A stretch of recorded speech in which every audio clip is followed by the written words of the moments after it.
The article I'm doing, which is for Food and Wine magazine in the United States, is both about Georgian wine and about Georgian food and how they are together, how you can't take them apart from one another, and the traditions that are involved.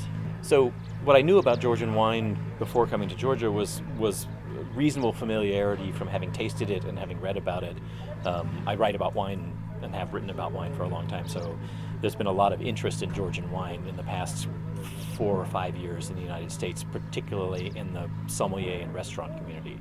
So I've tasted them, but I'd never been to the wineries, I'd never been to the country, I'd never met the winemakers before, I'd never been in the vineyards before, and that's always very important. Georgian food I was less familiar with because I'm more of a wine writer than a food writer, but my magazine is both.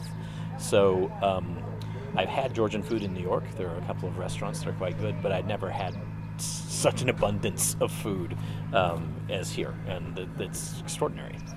In terms of our followers for the magazine and what effect I hope this will have is that I think that, I mean, we're one of the biggest culinary magazines in the United States, with over 1 million readers.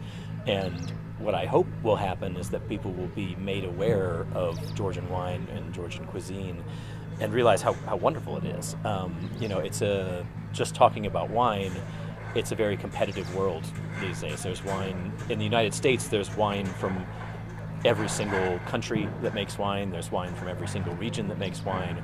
So making people aware of what for the United States is a new region is a really exciting thing to do. And I hope that the result is people will read the story and go out and try the wines and go find the food. And also, the other thing is that in terms of the food, we always run recipes in our magazine. So our readers like to cook. And so this will be a new kind of thing for them to try and make at home. Yes, this is my first time in Georgia, and I've discovered a lot since I've been here. I mean, for one thing, I think that the biggest discovery is the people, in a sense. You know, the culture here is so warm and so inviting, and so open to visitors coming in and learning about Georgia. And there's a tremendous amount of pride in Georgia, which I think is important. And so one thing I've learned is how fun it is to be here, in a sense. And you know, I think you see that in the tradition of toasting, you know, in the tradition of caring about guests and inviting them in, you know, the tamada tradition and so on. That's something that doesn't exist in the same way in the United States, and it's a great to be part of.